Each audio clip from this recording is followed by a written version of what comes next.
I definitely would love to get to the next level. I think at this point, it's where I belong. When things get hard, just reminding yourself that it's for a belt. I'm doing something that most people will never get the chance to do.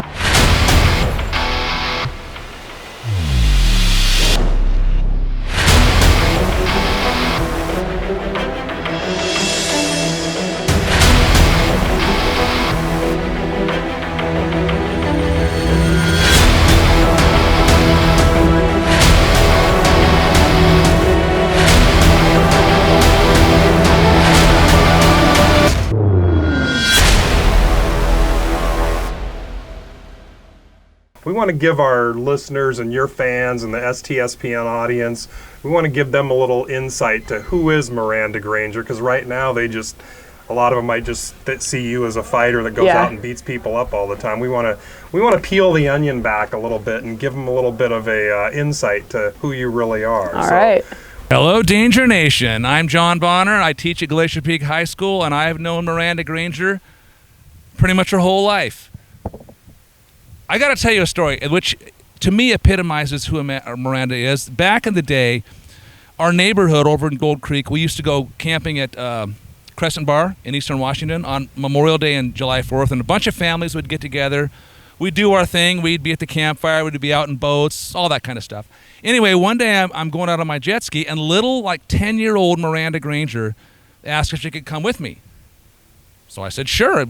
Gordy, Cheryl, can Miranda come out for a boat ride? Sure. Well, and then she wants to drive right away. So I said, okay.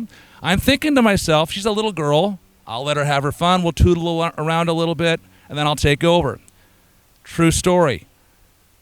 She immediately hit full throttle, and if you know anything about jet skis, the way to spin really fast is you drop the throttle, turn the wheel, and then anyway, you can spin really fast. Miranda went into a hard spin.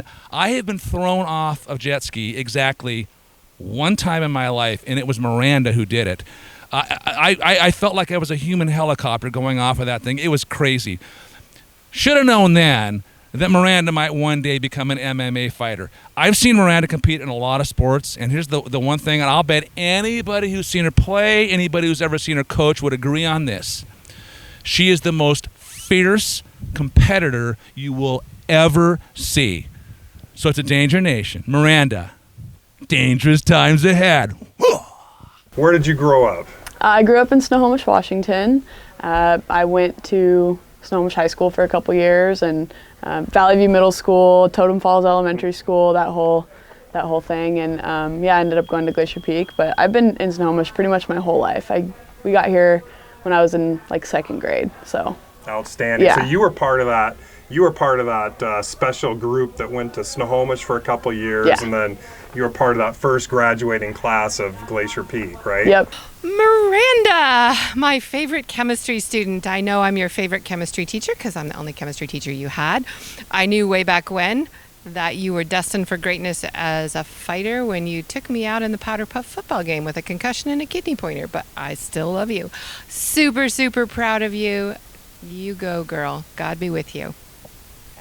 And you played basketball, soccer, softball. Yeah, I did everything. And we might even have a couple little tidbits from some of the coaches there. Oh no. Hey Miranda, it's Tori. Super excited to be talking about you and your crazy UFC career. You are still Scott's favorite player of all time. So for my husband to say that, that's amazing because you were always a gamer. When you readjusted my back and hit me in practice, that definitely showed me you were always up for the challenge. Happy for you. So glad that your hard work and determination and your faith have all come together to have this great success you have. Good luck. Go Grizzlies, always, and have a great, great time seeing this dream through. Hello, Miranda. It's your old softball coach, Brad Johnson.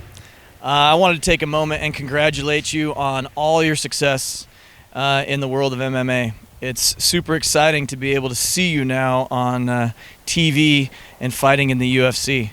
It takes me back to that high school student that I remember playing on the softball field. You had a switch like I've never seen before. It was a lot of fun to see you go from having so much fun with your teammates in the dugout to all of a sudden it's game time. I ended up seeing that same switch when I went to see your first MMA fight.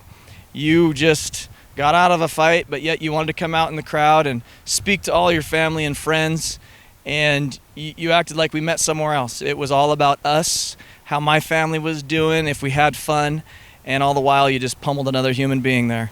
You're quite incredible, and we're looking forward to all the things that you can do in the UFC. Good luck to you, and we wish you the best. You were varsity in all 3 sports, right? Yeah. So you were a 3-sport letterman, and Yeah. So soccer and softball, all 4 years lettered in varsity, and then basketball was just a 2-year. But yeah. So. Hey Miranda, how's it going? This is Coach Hill. Just been following you around since you graduated high school, and want to say congratulations on all your success in fighting, and really excited for you. Quick story, people ask me about when I start mentioning you, and people ask me tell me something about her. It always comes down to a game we had where you went for a basketball that was going out of bounds, you had no right to go for. You didn't get the basketball and you smashed into the bleachers, and the ref came running over to me and said, "Hey, do you want to check on your player?" And I immediately said, "No, I want to check on the bleachers," because you were fine, but the bleachers, they had to get fixed up a little bit. Congratulations, really excited for you. Can't wait for your next fight. Go get him, Danger. I've known Miranda her entire life. Had the pleasure of coaching her in basketball, as well as watching her in a whole bunch of other sports. Miranda is a truly gifted and unique individual, a competitor through and through, one of the most competitive people I've ever met in my entire life, and a good competitor, a great winner. Doesn't know much about losing, so she doesn't have a lot of experience there, so I'm not going to say a good loser because she doesn't know how to lose. I have a theory on Miranda, and she knows this. I've told her this. Miranda is truly appreciative of all the support that she is getting from the whole Glacier Peak community and friends and family and people that travel forever to see her participate in her MMA fights. I honestly believe that she is so selfless and unselfish that Miranda's biggest driving factor is that she does not want to let down her support community. She doesn't want to let down her fan base. I think she fights as much to not disappoint them, not lose, as she does for herself. I've seen her get hit a couple of times pretty hard. She can take a punch, and I honestly believe that the thing that keeps her on her feet when things get going tough is that she does not want to let people down. She's got the heart of a tiger. She is a true competitor, and I'm very proud of you. I love you. After high school, you did what? So originally I was supposed to go to Western. Some things happened to play softball, but some things happened. I busted my kneecap in half before I had actually fully committed. So I ended up just going to Everett for a year and playing softball, and I wasn't the biggest fan of that. So I ended up transferring. I actually played basketball at Everett that year as well, but didn't really like it. Transferred over to Bellevue, played softball at Bellevue.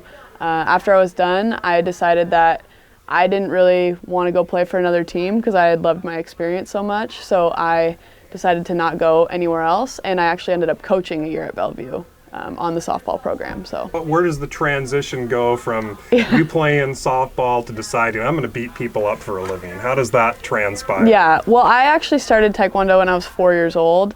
I've been with Charlie my whole life. So Charlie's been my coach since I was 4.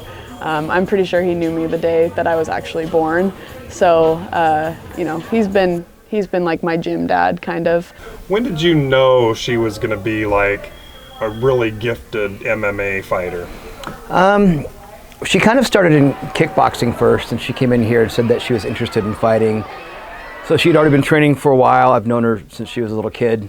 Disappeared to college, I'm sure, as you heard earlier, and then came back, started training, doing classes. She said she wanted to fight, so we have a thing called fighters training. She would come to fighters training. At the beginning, every time she left, her face would be bloody, her shirt would be bloody, and I was like, she won't be back. But she kept coming back, kept getting bloody, kept coming back. After a while, she wasn't so bloody, so I was like, she's probably gonna stick. Yeah. I came here with my dad. My dad used to train in Taekwondo, and my dad said as soon as he was able to bring me in the car seat, I was on the mats crawling around ready to go. You obviously got Miranda started in this, and yeah, we had started bringing her in the bassinet. She'd watch our warm-ups, time she could start walking, she started doing the warm-ups on the side, and I think by the time she was about 4.5 years old, right around there, 4 years old, they let her start training. I started doing some kickboxing classes just to kind of get back in shape after softball. Because you go from college athlete to nothing, and the pounds start to add on a little bit. So I just wanted to get back in shape. So came back to Charlie's, and at that time it was no longer a Taekwondo gym. It was like more of a fight gym, which it is today. And I just started doing kickboxing classes and picked it up really quickly. And about a year later, I decided I wanted to get in there and really see what I was capable of. Excellent. That's like a second home for you now, right? I'm here more than I'm actually at my own home. Yeah, I can imagine. Yeah. Are you like four hours a day here or something? Probably closer to 8. 8 hours? Oh yeah. My gosh. Yeah, I come here, I usually get here, about noon, 1 o'clock, and then I'm here till like 7 or 8 o'clock every single day, so. Lots of time on these sweaty mats. So in MMA, everybody's got their specialty. What's Miranda Granger's specialty? Being mean. Well, that helps, right? Yeah. I think I don't know, I like striking, I like being on the ground. I like finishing people, so I like seeing, because for me it's like if you finish someone, then if you were in the real world, like you would have defeated that person at whatever it is. So I try to look at it that way. I don't know if I have a specific specialty that that I excel completely at. Do you like because you've had most of your fights were submission. Yeah, right? well, that's because in all honesty, I don't like being on the ground, so I just try to finish it as quickly as I can to get it over with.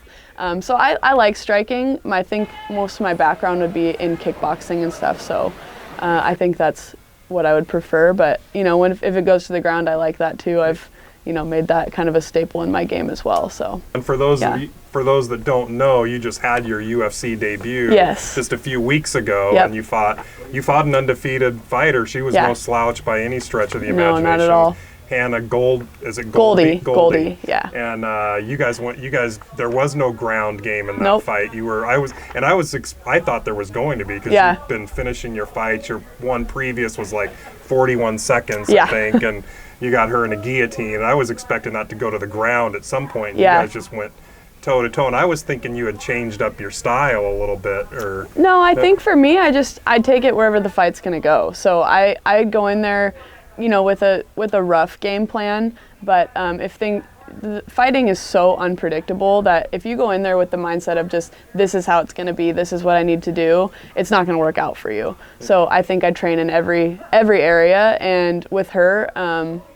Is a little frustrating for me because I felt like she kind of ran away the whole time. You were kind of trying to keep her in the so I'm trying to track her down and start actually fighting, but I felt like every time we kind of engaged, she kind of ran away. So she was known as a striker. She was known as everyone had predicted that I was the underdog. Yeah, I saw that. Yeah. So I kind of beat her at her own game. So you did. Yeah, I just I would have loved the finish, obviously, but.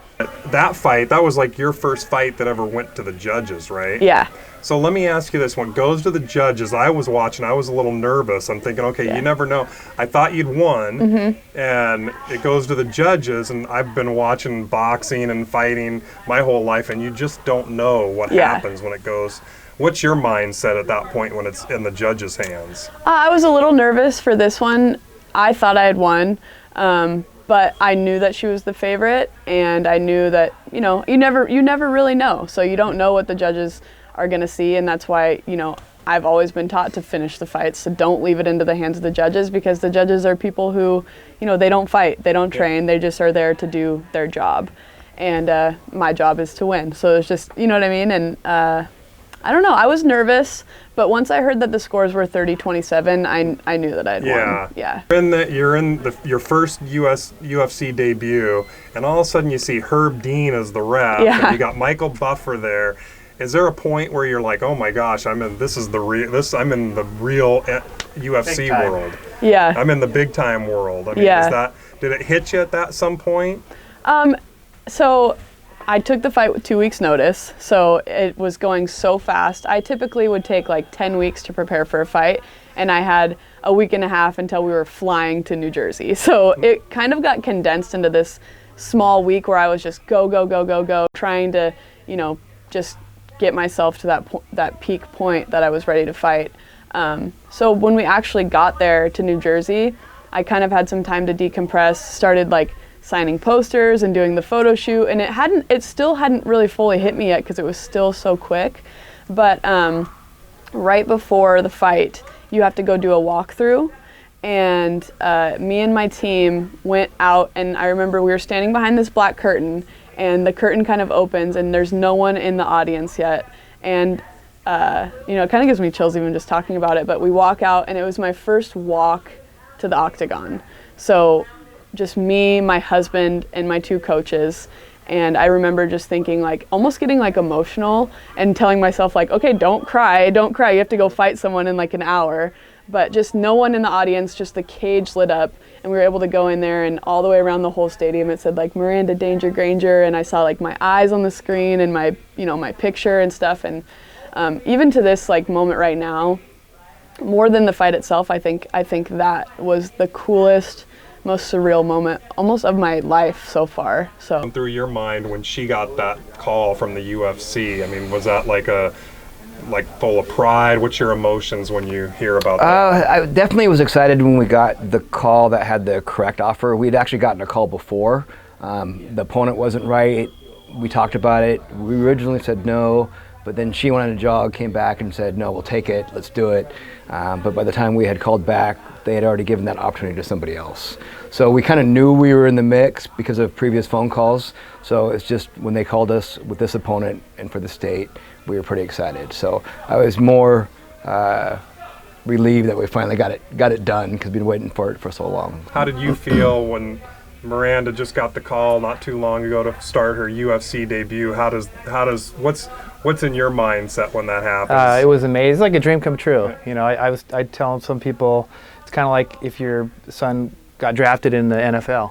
You know, it's the same thing, just a different sport, but the same. It's like, wow, I get goosebumps just talking about it. So yeah, it's real, but it's still sinking in, you know. Yeah. Before the fight, are you just like on pins and needles? Are you nervous, or what? Walk me through that. It was kind of like the very first fight that she had, you know, as an amateur. It's all new to us, and you know, start stressing out. I'm ready to fight. By the time she's up there fighting, I'm amped to a degree that, you know, I don't remember anything beforehand. I have the kind of tunnel vision, and you know, after the fight, a little while after that, I usually kind of come down and be able to remember stuff. But yeah, I mean, it's a very emotional thing, you know. Tell us how, you know, you're going to fight somebody. When a normal person gets in a fight, it's because they hate each other and there's all this anger. And how does that work for you? Do you have to build up, like, you know, when you're fighting Hannah, say, do you have to like build up in your mind that you just hate this person, or is there a different mindset? I don't hate her. The way I look at it, or the way I explain it to people, is like, you don't go into like a basketball game or a soccer game and like, I don't really want to score because it, you know, it might look bad or I might hurt their feelings. Like, you're going to win. Whether it's a rivalry team or just a team that, you know, you're just playing against, you want to win. And that's kind of the same mindset that I try to take into fighting, where it's my job to win. It's my job to outscore, and that happens to be, you know, punching people in the face or, you know, guillotining, whatever it is. Like, that's my job. So I don't necessarily feel like I have to like build up a resentment. Sometimes it happens over time when you're listening to interviews and they start saying things and you're like, oh, okay, you think that way. But for me, it's not an anger thing. it's just because I like truly just love being in there and just pushing myself and just seeing what I'm capable of. I would think it'd be something you have to emotionally prepare for, because as a father, you know, if you had a son, you know, that's one thing seeing him get hit, but when you have a daughter, I just can't imagine watching your daughter get hit. It just doesn't equate to me. It is. It's a strange thing. However, I mean, she's been that kind of person her whole life. She's always been the most physical, or one of the most physical on the field or on the court, and has always kind of been, you know, the one that walks off with a bloody, you know, face, or, you know, something like that. Yeah. She had a tooth knocked out.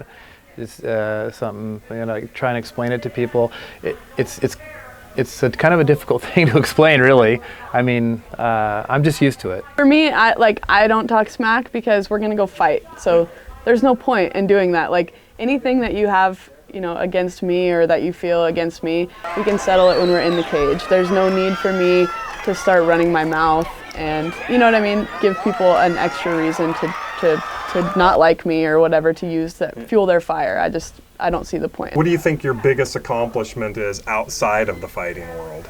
Outside of the fighting world? Oh, that's hard. I don't know. I try to volunteer a lot of my time to like go to elementary schools and talk to like middle schools and stuff. Just not just about fighting, but just about being able to, you know, dig deep and see what's really in there and what your purpose is. And I've even like spoken at my church and stuff. Just, I think so many people put this like cap on their life, and I did for a very long time, and I just kind of got to that cap and just coasted. And I think for me, like, one of my biggest accomplishments would just be able to like spreading the word that, you know, you're capable than so much more than you give yourself credit for, and people are incredible, and people just need to realize that about themselves. Your family's always right there. Yeah. So where do they fit into your whole scheme of things? I always say if everything went south, and let's just say I just started losing and everything, and I just ended up not fighting, if I still had my family, I'd be okay. So we went through a lot growing up, and, you know, it might seem like everything's great, you know, but our family got through a lot together and worked to get to where we're at now. So I think they're number one. You know, my family will always be number one, along with my husband, and they're always in the front row. And when I can look out and see them and just like think about all the things that we've all been through and where I'm at now, and you know, what we've all done with our lives, and yeah, I mean, they mean the world to me. I don't know, I wouldn't be able to do this without a supporting, loving family like I have.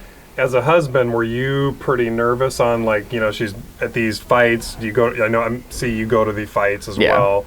You get real nervous beforehand? So beforehand, yes. I've been, the best way to describe it, about 4 hours before the fight, I usually start freaking out. Like, I don't know what's gonna happen. I've never had to give her the losing speech afterwards, so I start thinking about bad stuff like that. But the second she gets in the cage and I see her relaxed face, I'm like, oh, she's fine. I've got nothing to worry about. If she's not worrying about anything, I'm not going to worry about anything. So, but yeah, with practice, so 16, 17 fights now, it's been easier each time now. But does it hurt to watch her get hit? I mean, what kind of an experience is that? It's not too bad, just because of her, you know, we're in here all the time. Her training partners, I know, are hitting a lot harder most of the time than the girls across the cage from her. So it's really, I just know that's aggravating Miranda. So that just means she's going to fire back harder. So it's usually not too bad seeing her get hit. She's been in a couple bad positions in fights where I'm just like, okay, you know, during the fights I turn into more of not of a coach, but I'm coaching myself in my head. I'm kind of like talking the steps through. I'm like, okay, we got to get out of this position and get to the next one. Not so much emotional, which is, I think, good for me, because in the beginning I was just pure emotion the whole time, like the screaming, the yelling, and now I'm just like, all right, we got to advance position, get better, like let's get out of this spot. And then she gets out, I'm like, okay, we're good now. She's back to where she needs to be.